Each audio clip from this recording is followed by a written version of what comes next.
I remember when I first saw you in the gym. And it was before we ever met. And I was like, she is so buff and so fit. I'm like, I hope one day I could look like you and be like you. You're already.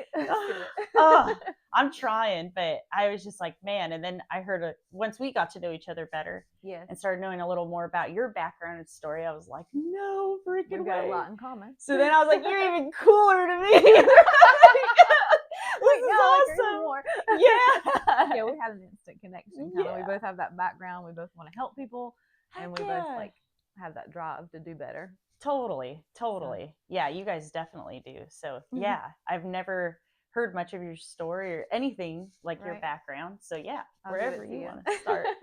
Yeah. So my name's Whitney and like if you look into my medical records, you're gonna see post-traumatic stress disorder, generalized anxiety disorder, severe depression, ADHD. Let's see, what else have we got? Oh, alcoholism. Ooh, we got a lot in common. We got a lot. All the fun, the party pack, right? The party pack. I love that. The party pack. Yeah.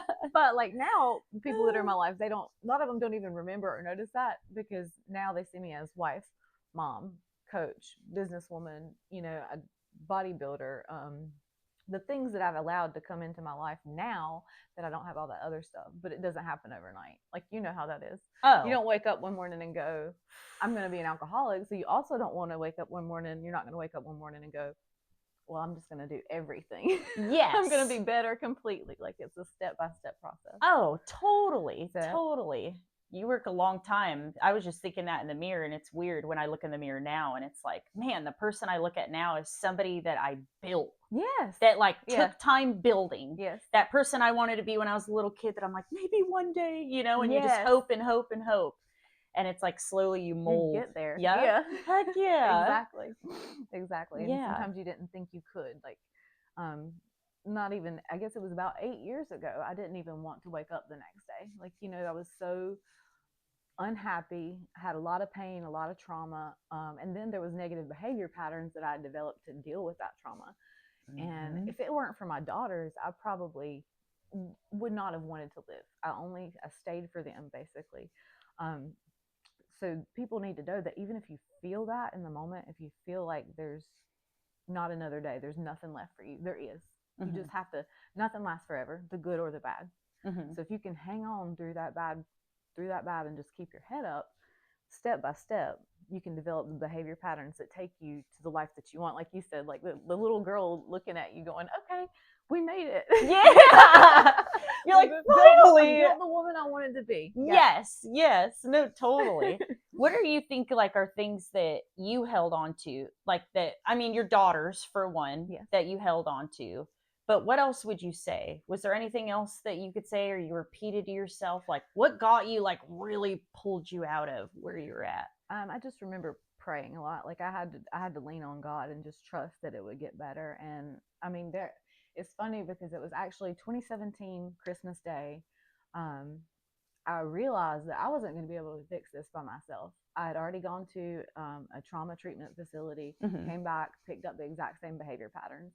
And I would try to quit drinking. I would try to do better. And I could tell I was not going to be able to do this by myself. So Christmas Day that year, I was sick. I had 103-degree fever. My kids were gone with my family. And I just started crying. I was like, God, I literally cannot do this anymore. I can't do this by myself. I need somebody to help me. I was just desperate. Mm-hmm. And then in that moment, I kind of felt like, it's going to be okay. I don't know how. Yeah. I don't know how in the world this is going to turn sure around. How this is going to work out, but it's going to be okay. So, I just had to cling to that hope. My husband did help. He came along about a month after I prayed that. And wow, that's really cool. Oh. So God sends us angels in the form of a human. And it's been him. It's been my sponsor came along in like a God kind of way. Like he puts people in your life that will help you. You just have to really hang on through it and then just pray, like, help me. You have to know that you can't do it on your own. You reach that point and you go, I can't do this on my own. I need somebody to help. And then you find that person that you can trust or people and let them help you until you can do it for yourself. Let them give you some tools and some guidelines until you're able to set those for yourself. Yeah. Oh no, that makes total sense. Because I feel like I tried for so long to do it on my own. I was White like, knuckle. I'm gonna do it this way. I can figure this out. I can do it. I can do it. Yes. And it was like, nope. And it wasn't until, same thing. Like, you come to that point where you're like, man, I'm just tired of feeling like this all the time. Like, I was sitting in the bathtub the other day, and I was telling Jeff about this because I was like, I'd sit in the bathtub, and I remember just being so depressed and have so much anxiety because they tried to tell me like I was bipolar, I had anxiety, I was depressed. They tried to put me on all these different medications and stuff. And I was just going through it, like, exactly like the feeling. That's why it's so neat to be able to relate to you, because you know how hard that could be. The sleepless nights and they make you crying yourself to sleep and like not understanding when things are going to change. And I think it was crazy. Like, it is a huge thing to have people come into your life and you think you can do it, and I just remember sitting in the bathtub in my old apartment, and I'm in like a little studio, and I would just pray to God. And that's how it started. I was like, God, one of these days, I know that I'm going to look up from this bathtub and I'm going to be in a whole new place. Right. And now when I wake up, when I'm in my bathtub now, and it was like just hit me the other night, because it was like, isn't that a cool moment? Oh, it gives me chills. Like stuff like that, where you're just like, how am I here? I told one of the guys in our group the other day, like, my life story, and it's just a trip going through it. And you're like, how did I make it through that? Yeah. Do you ever think that way? Like, all the time. What in the world? All the time. How did I make it out alive? Literally. Yeah. There was things I've gone through that happened to me, and then things that I did to myself with behavior patterns. Because once we go through trauma, we try to like fix it, and usually it's not in the healthiest way. In fact, I was put on medication for a long time, and it was way too much. Effexor, Seroquel, Valium, Xanax, and Ambien when I was 19 after trauma, and I was just zonked out of my mind. Like, had no, you don't have any idea what's going on when you're on that much medication. I went off on my own, cold turkey. Don't recommend that. Yeah, I was gonna say, don't do that. I didn't like who I was becoming. I was like, oh, I'll just quit. No, don't do that. But but I will say my brain chemistry was altered after that completely. I've managed to now come back to a normal spot. So medication can be a good thing when used properly, but it can also become dangerous. So Oh yeah. No, I know medication can be dangerous. My dad definitely he's taken medication because he's had some like psychological stuff go on with him. So I know that there is people out there that truly, I get it 100%. Some stuff you do need to get you through, or just crazy. But did you have anybody, like, I feel like what helped me a lot is I had like my mom's somebody you remind me of a lot. My mom's best friend, my Aunt Shauna. She's amazing. She's been through so much. Now she's a nurse and helps in the VA. Nice. And like, she's totally flipped her life around. But it was like she and like a couple other people I held on to in my mind. That like, I was like, I know I can get through it. And they've done it. Did you have anybody like that? I'll have to think.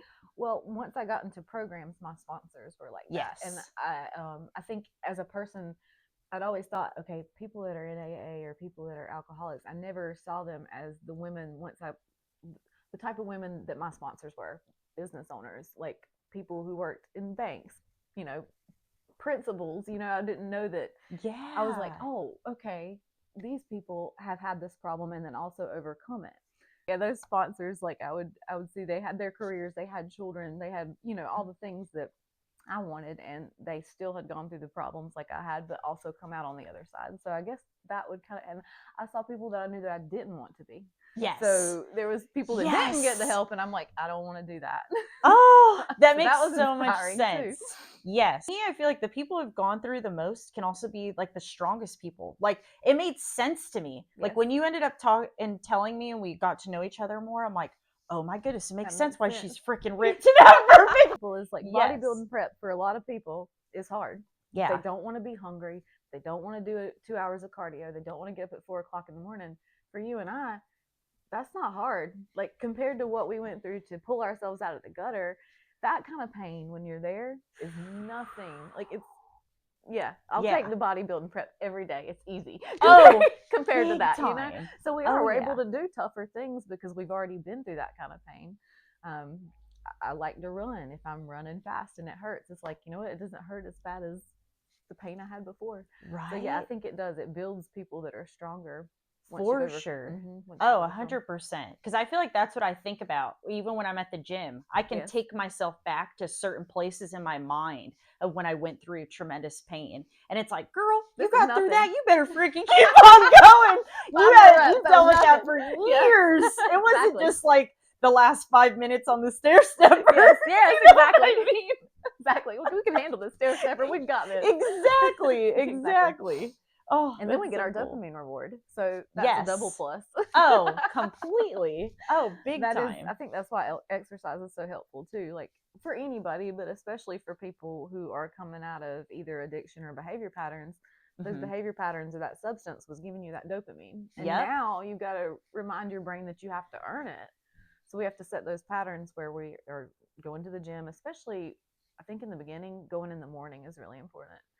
To like go ahead and get that started, get your dopamine before you start the day. Go ahead and get your reward in your brain and then start your day that way. But that's a big factor, I think. Yeah.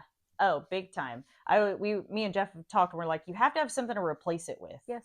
Especially and to feed your energy. And like I tell Jeff all the time, like I can go literally up to 2 days and I can't miss past that. Yeah. Or I'm in danger zone. Danger zone. Yeah. That's like everybody's in danger zone. Yeah. So it's like, okay. Same. Yeah. Yeah. But how soon after, like, how long ago was it that you went through all of that? So I've gone on and off. I was sober when my children were younger. And then after I got divorced in, I guess it was 2015, I started drinking. And it was casual at first. And then it progressed because my divorce had triggered traumas. So then, you know how the progression goes. Yeah. It progressed pretty quickly this time. By the time it was 2017, I was drinking every single day. And it necessarily wasn't the amount. It was what it does to me. I could drink the exact same amount as another person and wake up the next morning depressed, like anxious. It is not good for me. But at the time, I thought it was helping me. You know? Yeah. I didn't want to go to sleep at night feeling the way I felt. So I would drink a bottle of wine thinking that was going to help. It made it worse every time. But my mind had gotten used to that being the solution to my problem. So it's been 8 years. And it took me pretty much all of that 8 years to come out of that. So I met my husband in January of 2018.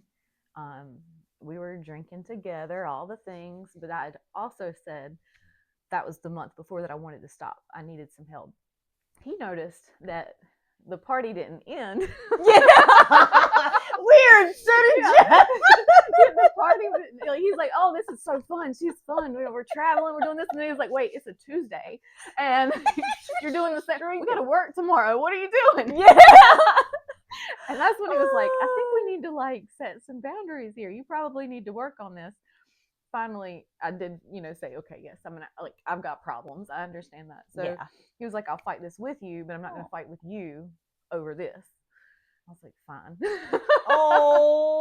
So, and I wanted to quit for my daughters. I wanted to, so in June of that year, I did. I stopped, but I fell back a couple times. Like for at least a year, almost every single month, I would have a relapse. Like I would drink, and I can never just drink. I've always got to, do the most. You're just barking at my tree. Something has to. I always joke that I can't drink because I get arrested. It's true. Like, so I can never, I can never just do that. I had to destroy something in my life every time I did it. Yep. But I started going, okay, I really can't do this anymore. And I guess it was probably 2019. I was like, I've got to really stop, like for good stop. And I went to Celebrate Recovery. And I started doing the 12-step program there. Got a great sponsor. She's a sweetheart. I still get to see her. Oh, I love that. So that, I stopped for a year. And then guess what? Again, 2020 rolls around. I had a yoga studio. We were stressed. Lots going on. And I relapsed again, probably for 2 weeks that time, I think it was. Oh, okay. Yeah. And then I was like, no, we can't do this. Like, I really have to get serious. And so I got a sponsor in AA. Went back to meetings again, But this time I lost my anonymity as well. So yeah, I went out and I was like, hey, I'm an alcoholic. I put it out there. I put it on social media. I told other people in my life because I wanted some accountability and I wanted to help other people. Totally. So at that time, and since then I have been completely sober. That was May 2021. So it's been how many years now? 4. That's years. Awesome. That's awesome. Yeah. I was just curious with your story and how far back it was. Yeah, a long time. Yeah, it's neat hearing you talk about it too, and I'm glad that you're so open with it because I feel like that's what helped me a lot too, is to be more open. Yes. And to tell people like, hey, I do actually have a problem. Yeah. And I've tried explaining it to people too. Like I've had friends like, can't you just have a drink? Right. I'm like, yeah, drink with 10 shots after it, if that's what you're talking about. Because I'm the same way. Nope. Like I was just wild. I'll end up all kinds of places. I've ended up in San Francisco, not knew how I got there. That was like a 3-hour drive from where I was at. Like just like crazy stuff like that. Like I was life of the party. I wanted to talk to everybody. I knew everybody. Like, but yeah, it just went. It works until it doesn't. Exactly. Yes. And I tried the same things where it was like, man, I'll just have, slow and steady. I'll have a couple glasses of wine here. I'll be more, and I could sustain it for about a month. Yep. Something around there. And then all it would take is something bad to happen or whatever. And I'd be like, snowball. Try not to cuss. Yes, I know. It'd be a good time for that. Yeah. I know exactly what you're thinking. Yes. Yes. I was like, oh, well, I'm going to just, go back to how I was doing. And then there it went, like, bink. And it wasn't, I don't know if I ever did it daily, but I was definitely a binger. Yes. So I would binge drink for multiple days at a time. Then I would be like sick. I would get super sick for like 3 days straight, where I would feel horrible. And then once that went away, there back I was. I was like, I need some more. All right, I'm ready. We're ready to go again. Yeah. I think people think you have to have certain parameters to be an alcoholic. Like they think, well, I didn't drink in the morning, so I'm not an alcoholic. Yep. Or I didn't drink every day, so I'm not an alcoholic. It's like, no, it doesn't have to fit in a box. If it's causing a problem, it's causing a problem. And you don't have to put a label on it if you don't want to. Mm-hmm. But just realize that whether it's alcohol or a behavior pattern or, substance, whatever it is, if it's causing a problem, it's causing a problem. No, and you got to replace it. You got to get it out and you got to replace it with some positive things. Oh, completely. Because I've met people who like, I had this old guy I used to work with. And he, like, maybe every couple weeks on a Sunday could have, like, a glass of wine. It's like, okay, I get it. Yeah. Like, you're not harming anybody. No. It's something, completely responsible in a way that you're doing. It's still bad for you, but, So it's like, but yeah, I think a lot of nowadays, because of how socially accepted it is, and then people are like, oh, I've been drinking. I drink every single weekend and you're going out and stuff. And it's just like, okay, that's not healthy. It's slowly going to lead to disaster. Exactly. Just like, and it's not good for you. Yeah. It's bad for you. And it doesn't have, it's not even necessarily alcohol for some people. For some people, that's safe. For some people, it's shopping. Like they can handle alcohol, but they can't shop online or they can't, whatever it is. There's all kinds of things that people lean into and use for comfort, and it becomes a problem. So it just depends on the person. Yeah. Oh yeah. Everybody has like their own version of kryptonite. Yes. That's how I look at it. That's like exactly alcohol is my kryptonite. Alcohol is my kryptonite as well.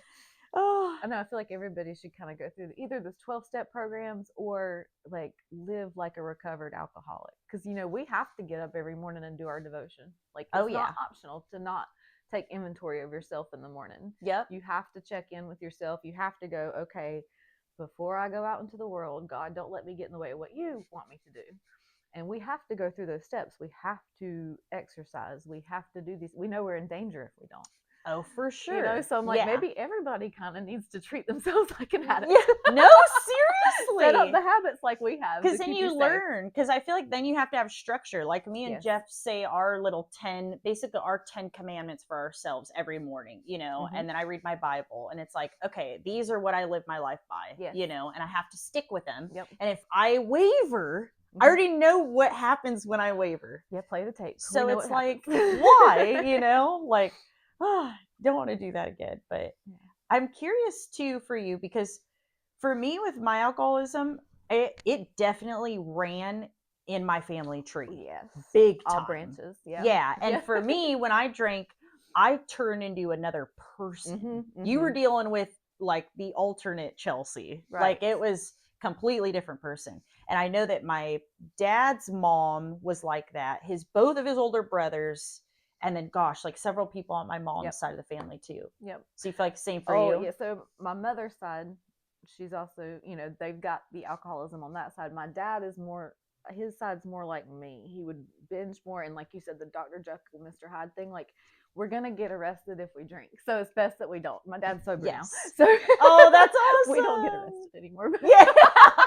No, both of my parents luckily are both sober. Yes, my dad's been for quite a few years now. Good. And then finally my mom, because she actually didn't drink my entire like childhood or nothing. It wasn't until they separated she got divorced. Yeah. And that was when I started seeing her change. Yeah. And I was like, and it progresses. Yeah. Oh yeah. And it's scary, especially when you've already been through it yourself, and then seeing like your parent or a family member go through it. It's like sometimes they stay in it and you can't get them out, and you just have to accept that and just go, okay, it's gonna end with me. And my girls, I'm very open with them about everything I've been through and everything, which they were there, so they know a lot of it too. But I also tell them, I'm like, this is genetics, so if you take a drink, you are taking that chance, and it's really not worth it. Yeah. And I'm hoping they, heeded that. And so far they have. They've been great girls. Like when I was their age, I was not. Yeah. Thankfully, they're not like me. Oh, I know. I was totally the black sheep when I was younger. Yeah. I was the wild one. Oh, yeah, for sure. I think I'm still grateful it started early, because I'd rather almost have it early and deal with it than it be in like my older, because I know your body can't handle it as much as you get older. And we learned, so now we get to enjoy the second half of our life. Yeah. Oh, heck yeah. Just to be able to kind of live in peace and not worry. It's just, yeah. I don't want to wake up with a hangover ever again. No, I think that's the thing that gets so addicting, is that I like waking up and feeling really good. Yeah. Like I like having the energy. I like not waking up with a headache. Yeah. Like I can actually enjoy my Sundays now. Right. When before it was like I was in bed for like days. Mm-hmm. Yeah. Yeah, it'd be like a blur, and then you're in the bed for days, and yeah.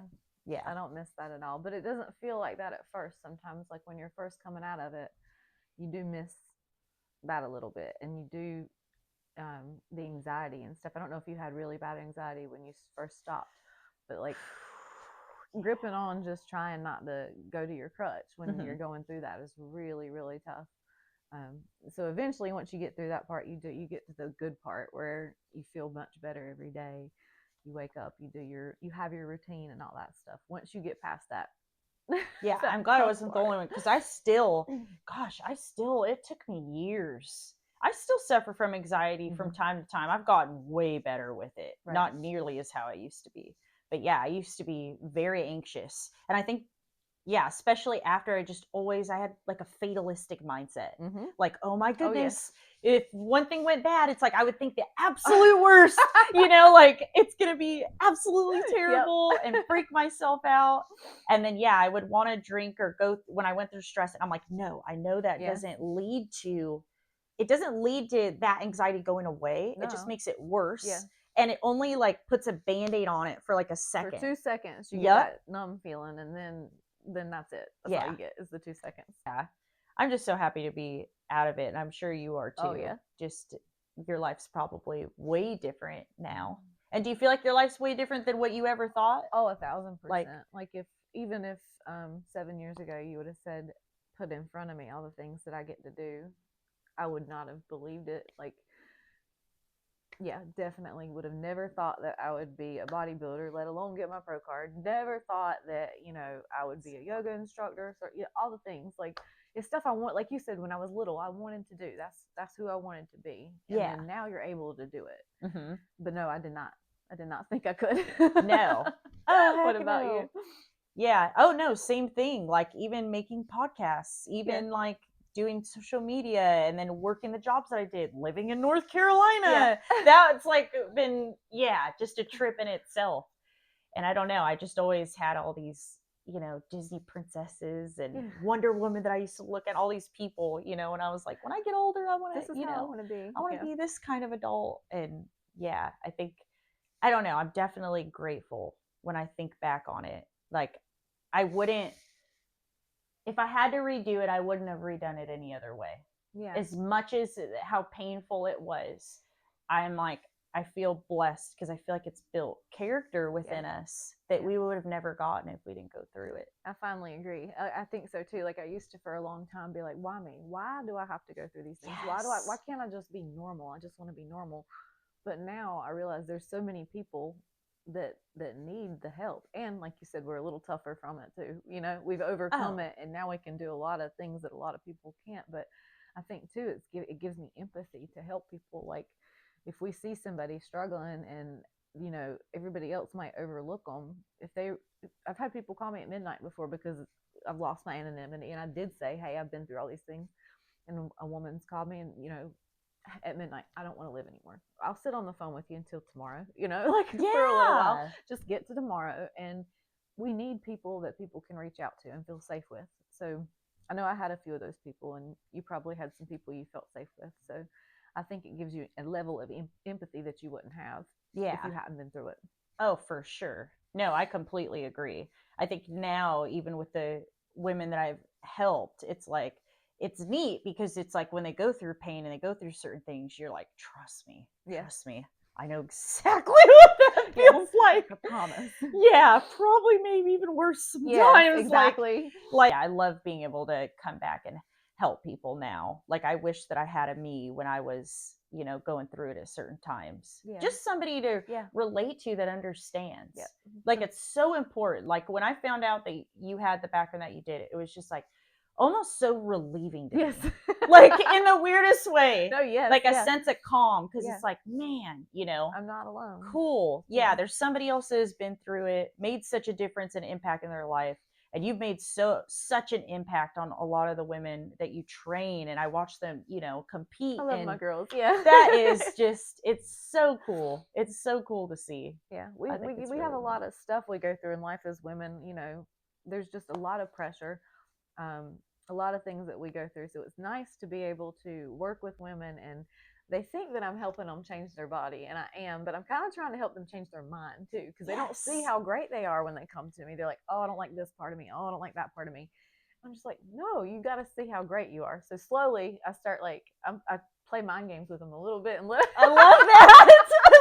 I'm like, yes, we're changing your body, but you're also going to change your mind. And you're going to love yourself after this, dang it. Oh, I love that. That's one of the most fun parts of it. Is like, they'll send you a picture and they're like, look at this. Oh my gosh. Or I did this today and I'm so proud of myself. I'm like, yes. It's like when you start seeing the light start to shine through them more, and it's like, oh, there's like no better feeling than that. Like, especially when they've come to you and they're upset and stuff, and you see it, and then they slowly start like sprouting, blossoming, and just being the woman that they're supposed to be, and loving themselves, and like, that's what I think. That's something that took me the longest, because through my addiction, I definitely did not do right by my body. And so it took me so long to, even as simple as just look in the mirror and be like, Chelsey, I love you. And I didn't realize it for so long. Like, through my alcoholism, I couldn't cry. Did that happen to you? I like, all my emotions were gone. It was weird. Sometimes a bad emotion. Like, I could feel anxiety, but there was no like anything that had any kind of depth, like no crying for, there was no depth really. No, it was just, I was very surface. Fly by my seat. No, the same thing. So I just think it's really cool and neat, because I know how many years it took me to forgive myself and to look in the mirror and actually respect the woman that I look at, instead of being like, how I used to feel. You can trust yourself and respect yourself now. And that's just such a cool thing. It took me a long time too, though. I would look at myself and see addicts, see all my mistakes, see everything that I did wrong. And, I know that I've done the work. I know everybody's forgiven me that I did do wrong, I think. Right. I had to learn to forgive myself too. And I had to learn to be okay with, this is part of who I am. I was kind of embarrassed for a little while. I didn't want people to know that I was an addict because I thought that came with a certain stigma. You can't do this, you can't do that because you're an addict. And now I'm like, if somebody even called me an addict to like insult me, I'd be like, yeah, I'm doing better than you though. Oh, yeah.